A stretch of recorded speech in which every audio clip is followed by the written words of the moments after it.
La parole de Dieu est-elle efficace? J'aimerais vous dire avec beaucoup plus d'assurance que oui, la parole de Dieu est efficace. Mais le problème de notre génération aujourd'hui, c'est que les gens, ils n'ont pas assez confiance en la parole de Dieu. Les gens n'ont pas assez confiance en ce que Dieu dit. Avant de commencer, j'aimerais souhaiter une bonne année à tous ceux qui me suivent sur TikTok, sur les réseaux sociaux. J'aimerais vous dire que c'est le début d'une nouvelle saison pour certains. C'est la continuité d'une saison pour d'autres. Et j'aimerais dire aux uns aux autres de rester attentifs à ces changements. Ok, c'est une nouvelle année, mais pour certains, c'est encore la continuité d'une saison. D'accord? Il faudra pas s'arrêter et attendre qu'il se passe quelque chose d'autre alors que c'est la continuité d'une saison.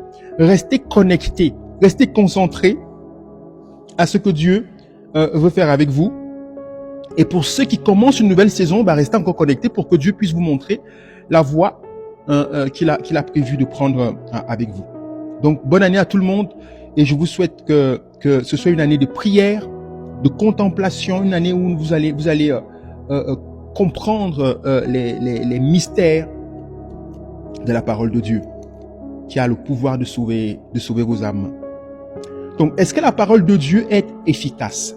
Hébreux chapitre 4 verset 12 nous dit que oui, la parole de Dieu est efficace. Et en cette nouvelle année, j'aimerais dire aux uns aux autres de se connecter à la parole de Dieu et de commencer à la comprendre, de commencer à la méditer et à la recevoir. Car le problème est souvent sur le fait que les gens ne comprennent pas. Ils n'ont pas la compréhension. Les gens ne comprennent pas la parole de Dieu. Ils sont en train de dire que Dieu, ça fonctionne pas. Mais parce qu'ils ne croient même pas. Ils ne croient pas en ce que Dieu dit. Moi, je suis comme ça. J'ouvre la Bible comme ça. Tac, je crois. Je crois à la parole de Dieu. Et pourquoi j'encourage les uns et les autres à prier avec la parole? Parce que la parole, c'est l'arme ultime. C'est la puissance d'origine. Dieu, quand il a créé le monde, il a créé le monde avec sa parole. D'accord? Et au commencement, Jean chapitre 1, au commencement était la parole, et la parole était avec Dieu, et cette parole-là était Dieu. Si tu comprends ce premier chapitre de l'évangile de Jean, ce premier verset, mon ami, tu as tout compris dans la Bible.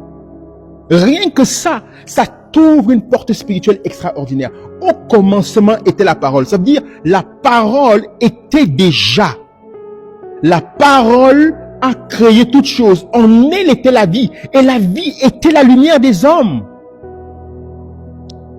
Rien de tout ce qui a été fait n'a été fait sans elle. Tout ce qui a été fait a été créé par la parole. Donc la parole est la puissance d'origine. Et Dieu nous a donné cette parole. Prends ta Bible dans le livre d'Ésaïe chapitre 52 verset 16. Qu'est-ce que Dieu dit? Il dit ceci. Je mets mes paroles dans ta bouche et je te couvre de l'ombre de ma main pour étendre de nouveaux cieux et fonder une nouvelle terre et pour dire à Sion, tu es mon peuple. Mon ami, écoute bien. Il dit, je mets mes paroles. Où est-ce qu'il met ses paroles? Il met ses paroles dans ma bouche. Il met ses paroles dans ta bouche. Oh, que c'est puissant. Je mets mes paroles dans ta bouche. Pourquoi Dieu met ses paroles dans ma bouche? Il dit, pour que tu étendes de nouveaux cieux. Pour étendre de nouveaux cieux et fonder une nouvelle terre. Ça veut dire que, quel que soit ce qui se passe dans ta vie en ce moment, en 2026 là où nous sommes au début de l'année là, tu peux changer. Tu peux changer au niveau de tes cieux. Tu peux prophétiser. Tu peux dire des choses extraordinaires sur tes cieux. Tu peux dire des choses extraordinaires sur la terre sur laquelle tu marches. Parce que Dieu dit, je mets mes paroles dans ta bouche. Mais alors, il faudrait que tu mettes les paroles de Dieu dans ta bouche pour voir cela à l'œuvre dans ta vie. Ce ne sont pas tes paroles à toi, c'est la parole de Dieu. D'accord? Dans ta bouche. Maintenant, la parole de Dieu qui est dans ta bouche là, est-ce que tu crois à ce que tu prononces même? Est-ce que tu as vraiment compris que c'est la parole de Dieu qui a tout créé? C'est elle qui contient la vie. Alléluia. Quand tu prends la parole de Dieu, que tu commences à l'adapter à ta situation, tu sais très bien que Dieu t'a appelé, c'est la volonté de Dieu. Alors tu prends la parole de Dieu, tu commences à la mettre dans ta bouche, tu commences à déclarer la parole de Dieu. Tu commences à parler à ta montagne, tu commences à parler à ton corps, tu commences à parler à tes finances, tu commences à parler à ton âme. Ton âme dit, l'Éternel est ton salut. Mon âme, ne crains rien, le Seigneur t'a racheté. Comme je vous disais la dernière fois, l'âme de l'homme a été affectée. Et c'est l'âme de l'homme qui doit être sauvée parce que l'esprit est déjà sauvé. C'est vraiment des sujets tellement importants. Je vous recommande d'aller regarder les vidéos que j'ai laissées la dernière fois à propos de l'âme. C'est tellement important. Maintenant, est-ce que tu crois la parole de Dieu là que tu déclares là? Il faut croire. Mon ami, tu dois croire en la parole de Dieu à tel point que si ça fonctionne pas, eh ben, t'es dans la merde. Je me permets de dire ce mot parce que c'est la vérité. Si la parole de Dieu ne fonctionne pas, qui que tu sois, tu es foutu, tu es cuit. Alors, j'aimerais te dire une chose. La parole de Dieu fonctionne toujours. Ça fonctionne toujours. Elle est toujours d'actualité. Elle est toujours vivante. Elle est toujours efficace. Elle est toujours aussi tranchante. Elle est toujours aussi efficace qu'un glaive à double tranchant. Elle est toujours aussi capable de séparer la jointure et la moelle, l'âme et l'esprit. Elle est toujours aussi capable de dévoiler les secrets qui sont placés dans le cœur de l'homme. La parole de Dieu, c'est ça, la vérité. Écoute bien ce que dit Dieu. Prends ta Bible encore, va plus loin dans Ésaïe chapitre 55, verset 9 jusqu'au verset 10.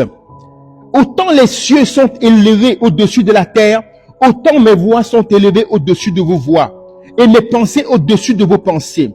Comme la pluie et la neige descendent des cieux et n'y retournent pas sans avoir arrosé, fécondé la terre et fait germer les plantes, sans avoir donné de la semence au semeur et du pain à celui qui mange, ainsi en est-il de ma parole qui sort de ma bouche. Elle ne retourne point à moi sans effet, sans avoir exécuté sa volonté et accompli mes desseins. On est ici au verset 11. Mon ami, écoute bien. Dieu dit, je mets mes paroles dans ta bouche. Ésaïe chapitre 51, verset 16. Je mets mes paroles dans ta bouche. Ok? Chapitre 54, verset 9 à 11, il dit, autant les cieux sont élevés au-dessus de la terre, autant mes voix sont élevées au-dessus de vos voix et mes pensées au-dessus de vos pensées.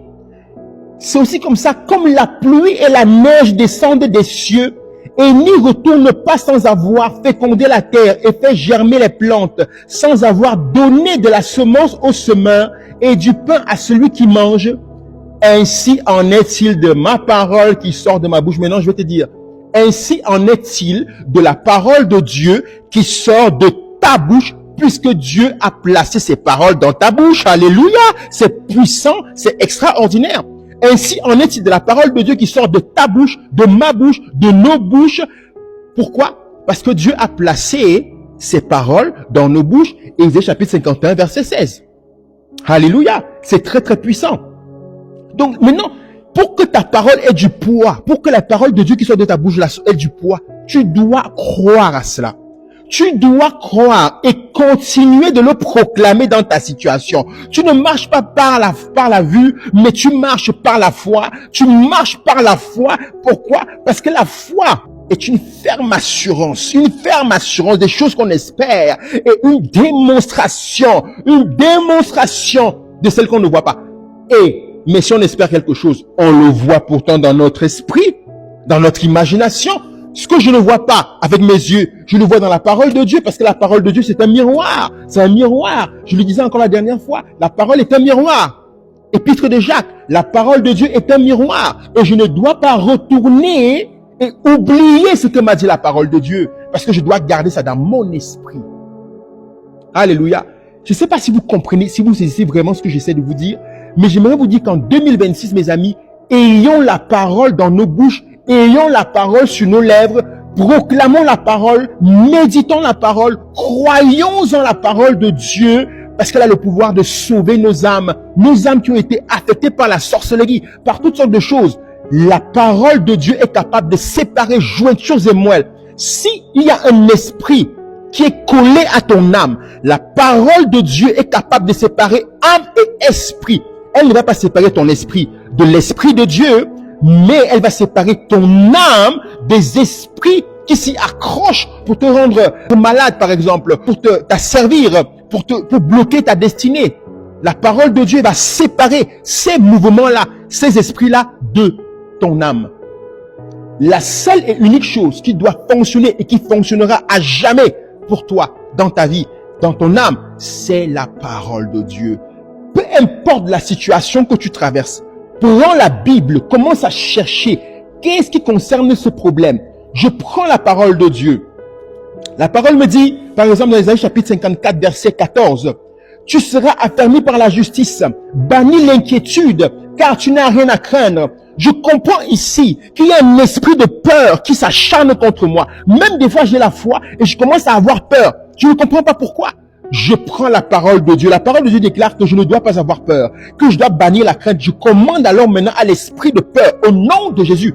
Esprit de peur, tu es un esprit. Je te vois dans mon esprit. Au nom de Jésus, je brise ton pouvoir dans ma vie. Et je vais vous dire une chose, les amis. Il y a un esprit là. Qui que tu sois dans le monde spirituel, qui que tu sois comme enfant de Dieu, l'esprit de peur va te tourmenter. Et c'est cet esprit-là auquel nous devons faire la guerre le plus souvent possible. Quand tu es malade, on t'annonce un diagnostic. L'esprit de peur est là, il t'empêche de pouvoir croire que tu es guéri. Tu dois briser son emprise dans ta vie. Tu dois neutraliser ça par le sang de Jésus. Prends le temps, tu commences à t'édifier dans le Saint-Esprit. Commence à prier dans ta langue spirituelle. Dis à l'esprit de peur au nom de Jésus, je ne crois pas en toi. Je ne te donne pas la foi que j'ai en moi. Ma foi est dans ma guérison dans le Fils de Dieu. Jésus m'a guéri. Sors au nom de Jésus. Je brise ton pouvoir dans ma vie, esprit de peur. Libère-moi au nom de Jésus. L'esprit de peur là, c'est un esprit James Bond. Tu dois détruire son emprise dans ta vie. Alléluia. Tu peux continuer de croire. L'esprit de peur va t'empêcher des fois de croire à ce que Dieu dit. Mais tu dois continuer de croire. Quand l'esprit de peur vient, tu sais que c'est un esprit. Et tu as autorité sur tout esprit. Tu prends autorité. Tu neutralises, tu lis, tu chasses. Tu continues ta route. Tu fais des pas en avant. En avant les pas. En avant, en avant, en avant. Alléluia. C'est tellement puissant, mes amis. Vous devez croire. Nous devons croire en la parole de Dieu. La parole de Dieu, c'est la puissance d'origine. Au commencement était la parole. Et la parole était Dieu. La parole de Dieu, c'est l'épée de l'esprit. Dans le livre d'Éphésiens chapitre 6, le verset 17, prenez aussi le casque du salut et l'épée de l'esprit, qui est la parole de Dieu. C'est explicite, mon ami. Le verset 17 nous dit que la parole, c'est l'épée de l'esprit. Alors, pourquoi te priver? Si tu veux que l'épée ait l'efficacité que tu souhaites avoir dans ta vie, que tu souhaites voir dans ta vie, tu dois croire que l'épée, c'est l'épée. Elle va détruire, elle va trancher, elle va séparer, elle va accorder l'autorité. Elle va apporter l'autorité dans ta situation. Je peux te le garantir. Tu dois simplement croire. Tu dois seulement croire. Ce que Dieu dit, c'est ça qui est ma vie. Ce que Dieu dit, c'est ça qui est ma priorité. Ce que Dieu dit de moi, c'est la vérité. Je ne peux pas croire en ce que je ressens. Je ne peux pas croire à ce que je vois. Je marche par la foi. Alors la foi en quoi? La foi en ce que j'espère. La foi en ce que je ne vois pas. Pour démontrer ce que je ne vois pas, je dois espérer. Alléluia. Ce que je ne vois pas de mes yeux, je l'espère. Ça veut dire je le vois dans mon imagination, je le vois dans ma pensée, je le vois dans l'esprit. Alors je l'espère de plus en plus. Et qu'est-ce que j'espère? J'espère en ce que Dieu m'annonce. Il me dit que je suis béni. Je suis béni. Je n'ai pas à discuter. Je ne discute pas avec l'ennemi. Je ne discute pas avec lui. La parole est claire. Je suis béni. Basta causa. Amen. Mes amis, prenons en 2026 l'initiative de proclamer, de relâcher la parole de Dieu autour de nous. Mes amis, le monde que nous voyons aujourd'hui, c'est un monde qui part vraiment en cacahuète, j'ai envie de vous dire. Mais ceux qui vont persévérer dans la foi, en la parole de Dieu, qui vont pouvoir la proclamer, votre périmètre sera en sécurité, mes gars, mes amis. Le périmètre sera en sécurité. Mais si vous restez la bouche fermée égale destinée fermée. Bouche fermée égale destinée fermée. Mort et vie sont au pouvoir de la langue, et celui qui s'en sert en mangera les fruits. C'est aussi simple que ça. Je dois m'en servir, alors je mangerai les fruits de ma langue. Amen. Soyez tous bénis. Bonne année à tout le monde. Partage ce message à quelqu'un qui en a besoin. Réécoute-le. J'ai dit beaucoup de choses. Que cette année soit une année où tu vas te focaliser sur la parole. Alléluia. Partage-la à quelqu'un, like, et voilà. Le Seigneur est avec toi. N'aie pas peur. Ciao, ciao.